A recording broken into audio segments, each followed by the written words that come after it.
Hi, I'm Aurora Winter, founder of SamePage Publishing and the author of Turn Words into Wealth. And in this episode, we're going to cover how you can turn your words into wealth, starting, surprisingly, with the words that you say to yourself as you start each day. So don't miss the whole episode. We go deep, and it was a lot of fun. You'll be inspired and informed. Don't miss it. And hello, fabulous person. Beate Gillette here. I am the host of the Business Growth Architect Show, and I want to welcome you to today's episode where we discuss how to navigate strategy and spirituality to achieve time and financial freedom. Truly successful people have learned how to master both, a clear intention and a strategy to execute that in a spiritual practice that will help them to stay in alignment and on purpose. Please enjoy the show and listen to what our guest today has to say about this very topic. Welcome back. Beate Gillette here, the host of the Business Growth Architect Show. And today we are talking to Aurora Winter, who is from Turn Words into Wealth.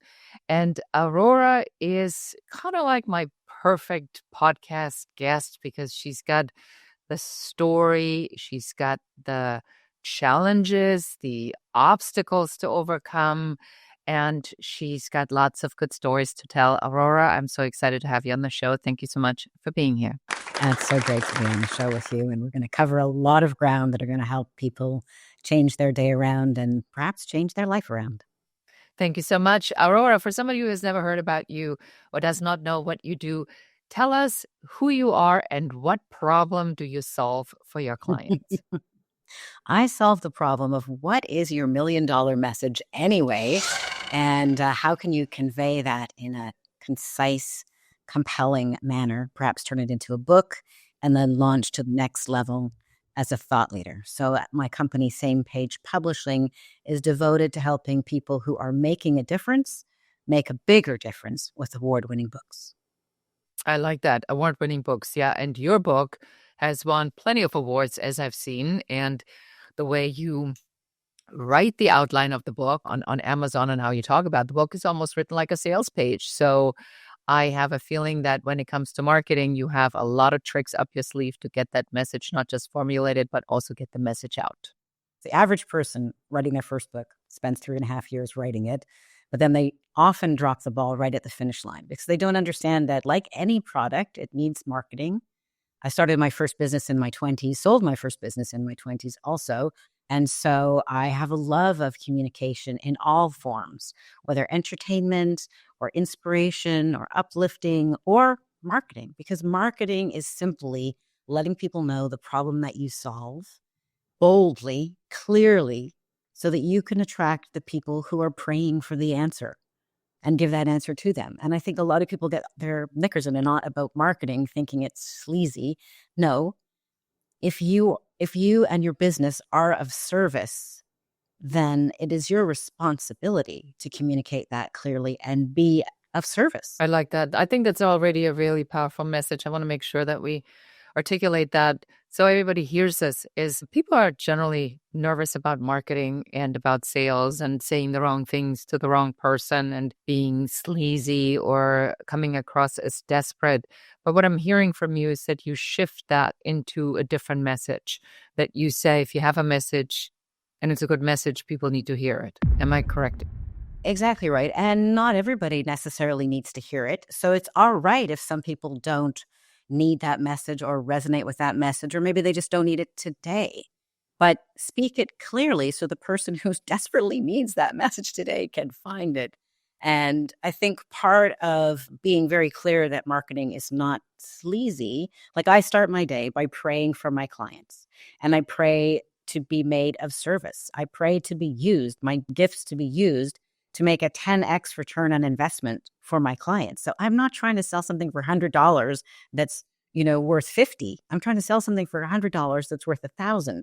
So in integrity, I'm like, I have a gift to offer, and it's something great with the intention that you'll get a tenfold return on your investment. Not everybody is the right person for that. Not everybody wants to write a book. Not everybody is a leader. Not everybody wants to step up to the next level in thought leadership. But for those people who do, who already have something that's making a difference and want to step up, I am the solution they have been praying for.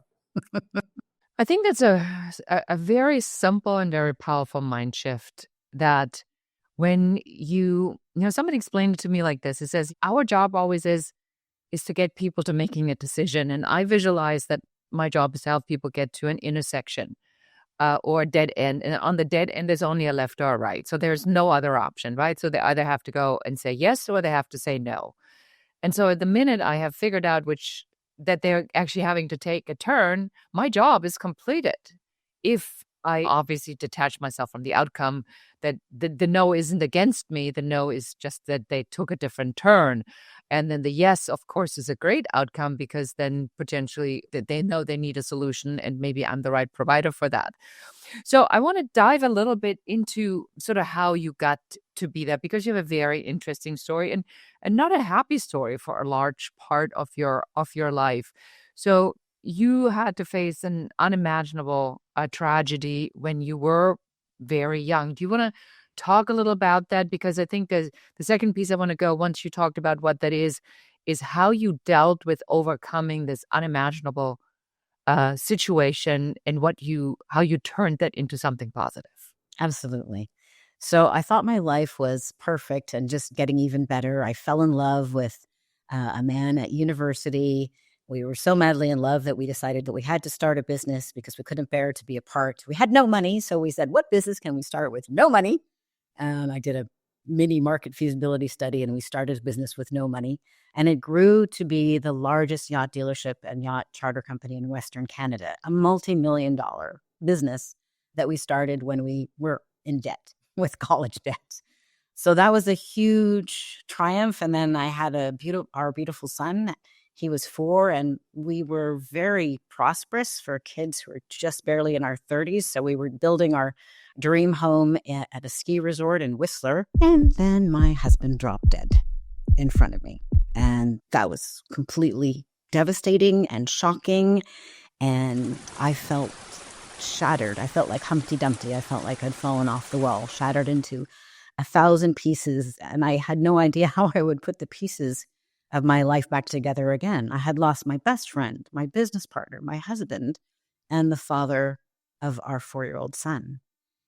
But I had a very compelling reason to try to put these shattered pieces of my life back together again, because I had that 4-year-old boy looking up at me with such trust that mommy was going to make it all better. And it took me a long time to make things, quote unquote, all better. And I changed in dramatic ways that I'm now grateful for, because I think we can easily get trapped up in the ways of the world and making the mortgage and getting a bigger house and a bigger car and a bigger stock portfolio. But when something really devastating happens earlier in life, it gives you a chance to change the trajectory. So I think I've become a person more empathetic, more compassionate, more determined to make a difference, not just make money. So one of the things that I feel when I hear you talk about the story, so number one, I'm very sorry you had to go through this. And I cannot even fathom just when you think you've got it figured out and you can't believe your luck. And then in an instant, it's all shattered. But how did you find the gift? Because this happens, there is really no gift in here. I mean, what could the gift possibly be? But you said you searched for the gift. How did you even get into that mindset? Well, I'll tell you a little story. I had a dream on the 2nd anniversary of my husband's death, and this dream changed my life. So I still felt desperate. I felt that God hated me. I felt this was a terribly wrong situation and no good could ever come of this. And worst of all, our son had lost his father. Anyway, on the 2nd anniversary of my husband's death, he came to me in this dream. And he asked me 3 questions, and they changed my life. The first question was, well, if you had it to do all over again, would you still marry me? And I thought about it. I thought about all the good times. I'm like, yeah, I'd still marry you. And then he asked me the second question. He said, well, if you had it to do all over again, would you still have our son? And the answer was like immediate. Of course, absolutely. He's the light of my life. He's my joy and my blessing. And then he asked the third question, and this is the one that changed my life. He said, given those 2 answers, would you want to know that I would die young? In the dream, I was like taken aback and shocked. Oh, I But felt that. I felt that even now. I felt that. Yes. yeah. But I looked in my heart and I discovered the answer was no. I wouldn't want to know. I wouldn't want to taint the joy that we did have with dread. And that dream changed my life. I think it was like a divine gift because it allowed me to accept what happened as if I had chosen it. And in a way, it really allowed me to see the gifts I had been given. I had a beautiful son. I had many delightful years with my husband. He was healthy and strong, and then he was gone. He wasn't ill for 5 years with some dreadful disease. So that was one of the moments that changed my life. And then I just became somebody, before he died, I thought, I can handle everything. I got this. I'm clever, I am capable, I'm competent, and I can do strategic plans with my economics degree. After he died, I'm like, I don't know how to get through this. I need help.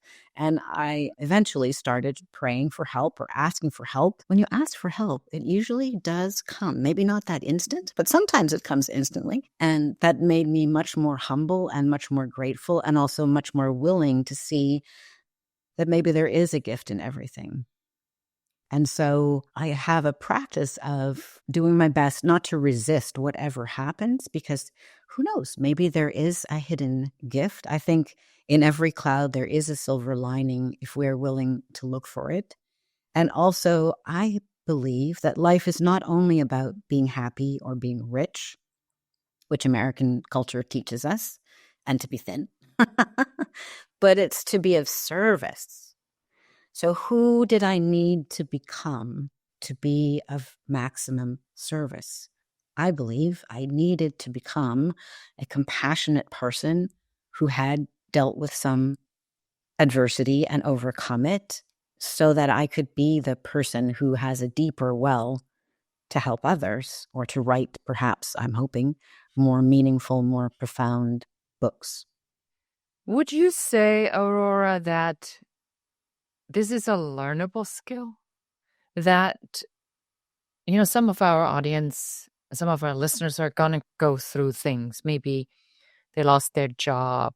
Maybe they have a sick parent or loved one, or maybe they've facing a loss. What can you tell them to get into that active search for the gift, even though what they're going through is heavy? I recommend starting your day with some kind of a spiritual practice, whatever fits with your belief system. So, for example, this morning that looked like I was reading The Dynamic Laws of Prosperity by Catherine Ponder.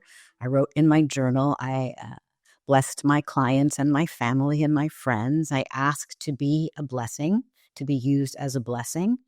And any apparent problems, I'm like, well, I don't see the gift yet, but I'm sure it's bound to come. And I just affirm that I live in a supportive universe. And even though things happen that on all surfaces appear to be setbacks, I've also had so many occasions where I live in a supportive universe is true. For example, just yesterday, I always affirm I live in a supportive universe. So after my husband died, we had just moved. We moved and then he died at 4 a.m. that same day. So I didn't know anybody in the new neighborhood. And about 2 weeks after he died, a woman who I didn't know came to knock at the door with her dog, and she had a son the same age as mine, 4. And she explained that she was also a young widow. So I'm like, come on in. I gave her a cup of tea. And then to my shock, my 4-year-old son, who had not left my sight because he was almost keeping his hand on me like Velcro since his father died so unexpectedly. He didn't want his mother to vanish. Anyway, he went to play in his room, which was on the top floor, with this little boy. I'm like, wow, that was amazing. That was quick. Anyway, we chatted and discovered that even though we lived 75 miles away from the ski resort where I had just moved with my husband and son, our 2 boys had both been at that dandelion daycare 75 miles away. She had moved 4 months before me. And so those boys already knew each other. And they went to school together. They were in the same grade. And that little boy made it less of a devastating personal insult that his father had died, and more, oh, something that happens. And then I was also able to be a gift to her. She was a teacher, so although she worked reasonable hours, there was a period of time after her son came out of school where she was still not home. So I looked after both boys, and that was a blessing. So what are the chances? I mean, what are the statistically speaking chances that you move 75 miles and there's a person there who has a son the exact same age as yours, who had just moved there a few months earlier, who already knows your son, who's also a widow, who normalizes the situation and has some wise advice because she's farther down. Her husband had died 2 or 3 years earlier. So I think that was like a little miracle. And I've had so many little miracles that now I'm like, well, I do live in a supportive universe. And I love that. am I willing to look for things to be grateful for, and instead of looking for things to gripe about? We only have 2 choices, fear or faith.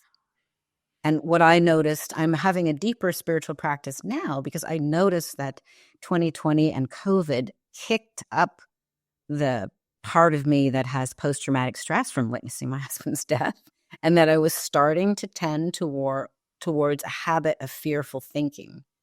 And I don't want to be that person because I believe whatever we spend time thinking about, we magnetize We and draw. create, yeah. We Mm-hmm. create it. And Mm-hmm. so it's wonderful that we're having this interview today because I've really just deepened my commitment to my spiritual practice. And I'm noticing I feel calmer and more poised. I'm not perfect, but I have noticed that inviting the God of my understanding, the spirit into my daily practice and turning things over to spirit, like, okay, I've done everything I can. It's up to you now, is very peaceful. How does that resonate with you and your spiritual practice? Yeah, very much so. I've talked about this on the show a lot. I had a deep spiritual journey about a year ago, and I had my butt kicked, and everything I was afraid of came up and out, and I had to face demons of a very abusive mother and remembered things I really could have done just fine without remembering it. And then in the integration period afterward, so there's the event of something, and then there's the integration of the event. And that's when you grapple, you come to terms with, you figure out what it means. But I think the only way to manage that is to have a spiritual belief, because you can either, and what comes to mind for me here always, Aurora, is Tony Robbins. I watched this Netflix documentary where I'm Not Your Guru, where he says, and he was severely abused by his mother. And he says, I thank her for everything. Mm-hmm. And I was so shocked when I heard him say that.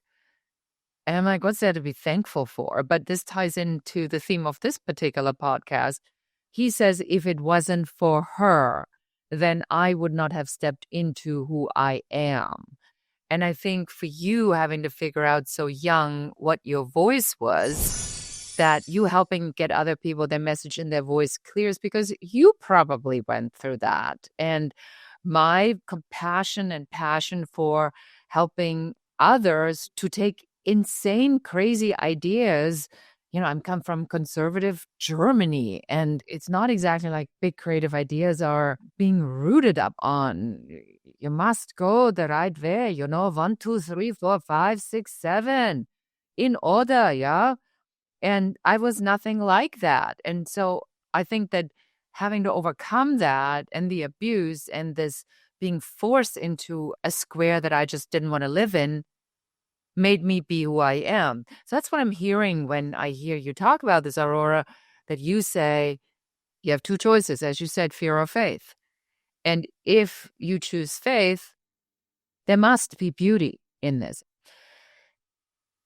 This part really is a little bit mind-blowing, right? I think, or maybe let me phrase this as a question. Do you think most people have a challenge when something bad happens to look at it as a gift? Absolutely. Absolutely.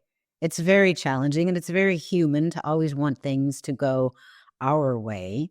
But sometimes we don't know what is in our highest and best good. We talked before the break about the choice. Really, you can choose fear or you can choose faith. Another way to put that, which A Course in Miracles talks about, is you can choose gratitude or you can choose grievances.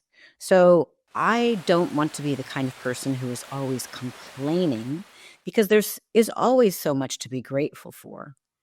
And so many people, when they look outside and it's a rainy day, they go, oh, it's a bad day. Well, is it? It's just a rainy day. If there wasn't any rain, the plants would all die. I mean, I look outside the window now and I'm in British Columbia and it's snowing. I could go, it's snowing. And maybe I did go, it's snowing when I first saw it.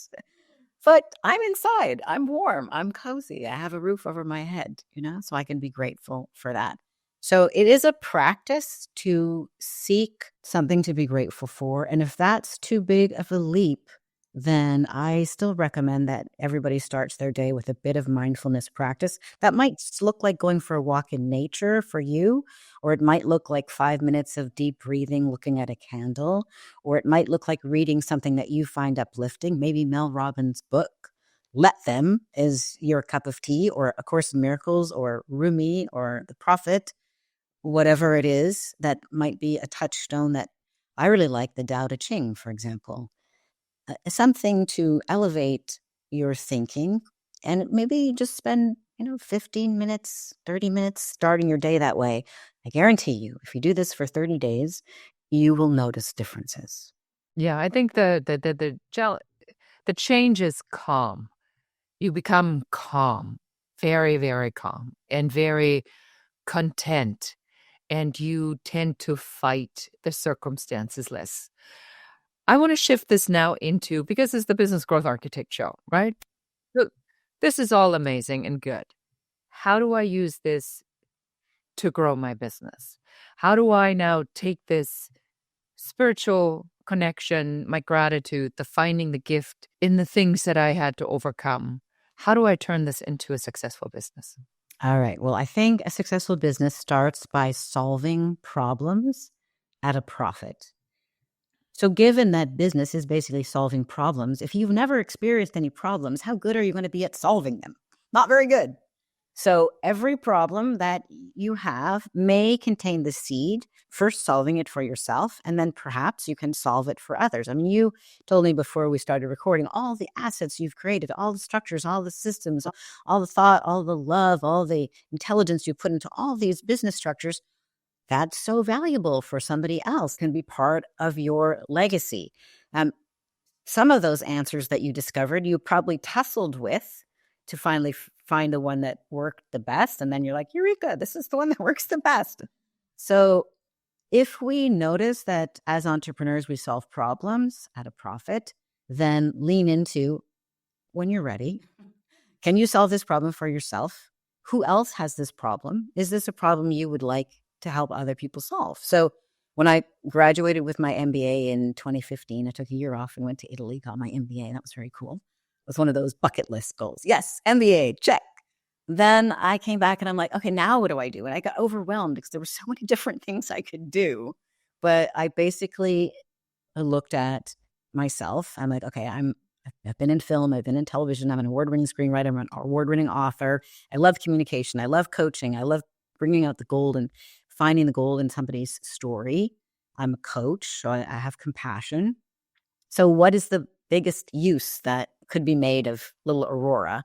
And the answer to me is quite clear. If I can help people, well, not if, I do, I help people who are already making a difference, make a bigger difference by getting clear in their message.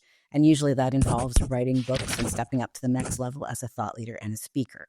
That is a really good use of Aurora, because if I'm helping people who are already maybe inspiring 10,000 people, and I help them touch and inspire 1 million people, that is a good result, right? That's massive, yeah. Yeah. So whatever the challenge is, you don't have to always turn your challenge into your business. But I bet even the slightest bit more problem means that you have quite a bit more capacity for compassion and empathy. And that always helps.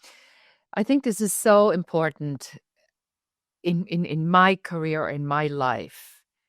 I think that's exactly what happens, is the thing that you're solving becomes the gift that you can share, because you have so much time and energy to resolve something. And when you do, it's almost like you have an obligation to say, oh, I got something figured out. And I think it's worth mentioning that when you were going through the grief, you started a grief counseling business to help others, because as you're figuring out on how to do that, you helped others on how to do the same. And that's a very important message for our listeners to say, okay, so what's the thing that I'm up against right now? And could I don't know who said it, but the mess is the message. Yeah. Or the obstacle is the way, like in Stoicism, which I've been totally into lately. I love Ryan Holiday. Yeah. Yeah. It's just this idea of it's like, why do you make it such a big deal? The further and the deeper we go into our spiritual practices, the easier business becomes, because we are not judging the outcomes based on Right. us, right? Exactly right. So a simple example would be, saying, well, I don't know how to blah, blah, blah. And then I say to my clients when they say, I don't know how, I'm like, yay, well, then we have the question is really clear. The question is, how do I? Mhm. And then you just find the answer. The other thing I want to bridge between the spiritual to the business application is there, as the Course in Miracles says, there is no order in size of miracles. Oh, I like that. Talk more about that. Yeah, so don't be asking for something trivial. Don't simply ask, oh, I want my business to grow 15% in the next year. No, why not ask for something that you really, really want that would make your heart sing? Make my business grow by 2x, by 10x, or I want to reach 10 times more people, or I want to leave a legacy, or I want to get a team that supports me so I can only work 4 hours a week, as Tim Ferriss promises us in the 4-hour work week, or whatever your heart's desire is. I think we often negotiate with ourselves to trivialize our heart's desires, and we don't even make them a goal. And I invite people, why not really check in with your heart? Maybe it'll take more than one morning to do that. What would really, really make you happy, and why? And try to go deeper than just, I want more money and I want a bigger house and a bigger car. Like, why? And who would it help? And how would you like to help people? And what would be evidence that you're helping people that would really make your heart sing? And really lean into that and give yourself some time. And then don't think you can't have it. If you are being of service and what you are doing is making a difference in the lives of others, why not do even more? Yeah, and I want to give an example. As I'm, preparing for another spiritual journey, in this legacy concept about making the materials that I've created available for other coaches and consultants that really need to figure out on how to work with their clients. And as I'm going into the preparation for this next journey, it's more than half of the people that are going there left corporate because they felt the call to start their own coaching or consulting business to help more people. As I am preparing and hearing the call that I need to help them with the business systems and support, I was called to go somewhere where half of everybody that's there is doing exactly that. Yeah, I would say that is a natural miracle flowing naturally from your intention to be of service and your clarity about the legacy gifts you have to give. And then it's like the universe just orchestrates it that you've got a whole bunch of people who need that help. So if you also are clear what the offer is before you go, I bet you will close some deals on your spiritual retreat, even though that was nice. The intention when you go on a spiritual retreat is not, you don't go there for business, you go there for spirituality.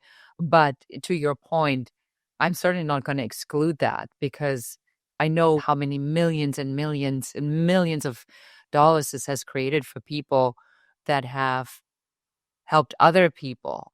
My impact has been measured, like we as a company, we measure our impact by how much impact we make others. We think alike. Well, also, I think a business can be a spiritual practice. Mm-hmm. If you are surrounding it with your prayer and your highest vibration intentions to be a contribution, then your business could be your spiritual practice. I love that. Aurora, so for somebody who now has listened to this and said, I feel I have a message, it's good, it's maybe not great. Maybe I need to talk to her, have me go deeper and really take this inside, this beauty on the inside and make it visible and articulate it to the outside world. Where do we send them?